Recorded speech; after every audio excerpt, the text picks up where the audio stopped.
बेहद की परम शांति, बेहद के विश्व सेवाधारी आत्माओं को विश्व सेवाधारी माँ का याद प्यार और नमस्ते। बेहद के दादाजी को याद करते हैं पहले, बाद में वाणी पढ़ेंगे और ज्ञान सुनेंगे।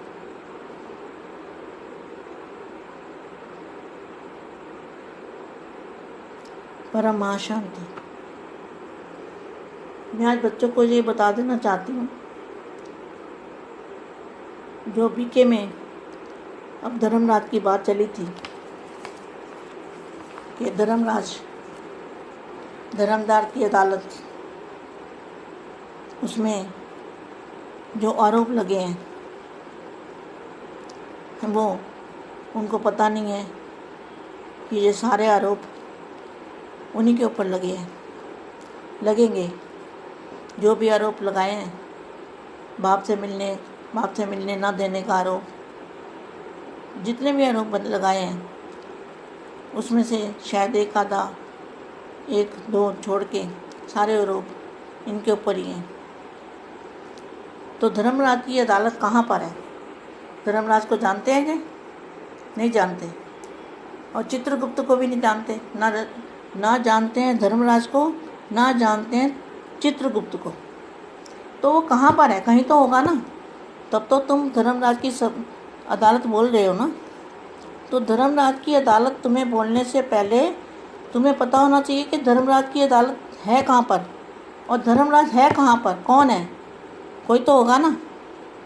और चित्रगुप्त भी वही है, जो धर्मराज है वही चित्रगुप्त है। तो उसके पास हर एक के चरित्र का, जो भी अच्छा बुरा कर्म किया है, सब लेखा जोखा उसके पास है, चित्रगुप्त के पास, और वही धर्मराज है। ये बात इनको बिल्कुल नहीं पता, लेकिन कहते हैं ना, वो जो भी बातें कर रहे हैं उसमें खुद ही फंसते जा रहे हैं। 5000 साल का ड्रामा, उसमें खुद फंस रहे हैं। विनाश होगा, वो भी खुद फंस रहे हैं। तो हर बात में अभी ये धर्मराज की जो नई बात निकाली कि धर्मराज की अदालत, उसमें भी खुद ही फंसेंगे। हम तो निकालना चाहते हैं, लेकिन वो खुद ही निकलना नहीं चाहते। क्या कर सकते हो? बाप तो निकालने आया है, लेकिन वो खुद ही बाप को नहीं जानते, तो क्या कर सकते हैं? तो धर्मराज कहाँ पर है और कौन है धर्मराज? उसका काम क्या है? बाप तो धर्मराज की सजाओं से भी बचाने आया है। बाप किसी को सजा नहीं देता। जो बाप होता है ना, अपनी रचना को सजा नहीं देता। इसलिए क्या मैं बोलूँ इनके बारे में? मैं इनकी बुराई करना नहीं चाहती। मैं तो चाहती हूँ इनकी आँख खुल जाए, आँखों पे से पर्दा हट जाए और बाप को जाने पहचाने।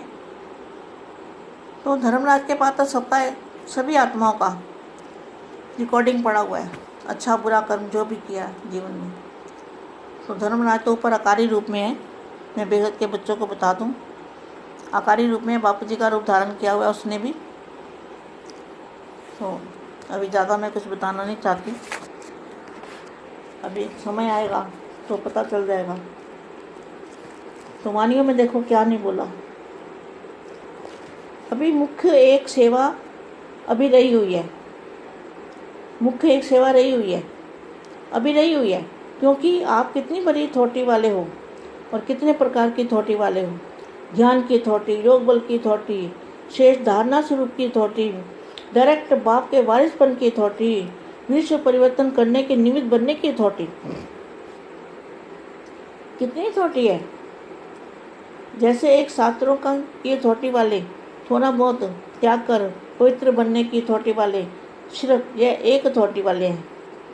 आप जानते हो ना कौन है पवित्रता की थोटी वाले? वह भी सत्यता की थोटी नहीं है। भले महान आत्मा है, लेकिन परमात्मा बाप के संबंध में यथार्थ नॉलेज की थोटी नहीं है।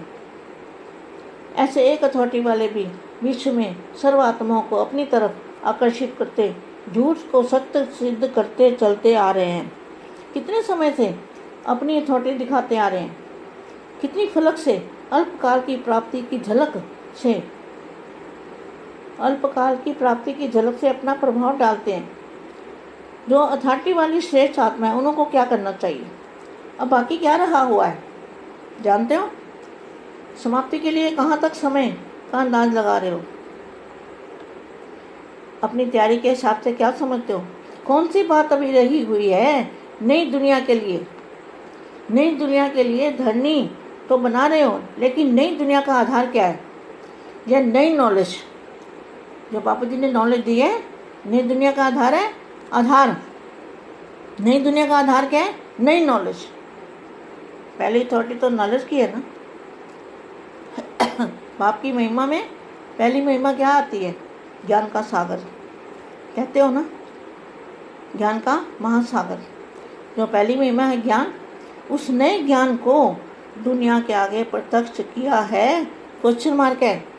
जब तक यह नया ज्ञान है, जब तक यह नया ज्ञान है यह प्रत्यक्ष नहीं हुआ है, तो ज्ञान दाता कैसे प्रत्यक्ष होगा। पहले ज्ञान आता है फिर दाता आता है, तो ऊंचे से ऊंचा ज्ञान दाता ऊंचे से ऊंचा है। एक ही वह ज्ञान दाता है। यह सिद्ध कैसे होगा, इस नए ज्ञान से ही सिद्ध होगा। आत्मा क्या कहती है और परमात्मा क्या कहता है, यह जब तक मनुष्य की बुद्धि में ना आए तब तक जो भी तिनके के सहारे पकड़े हुए हैं वह कैसे छोड़ेंगे और एक का सहारा कैसे लेंगे। बेहद की परम शांति।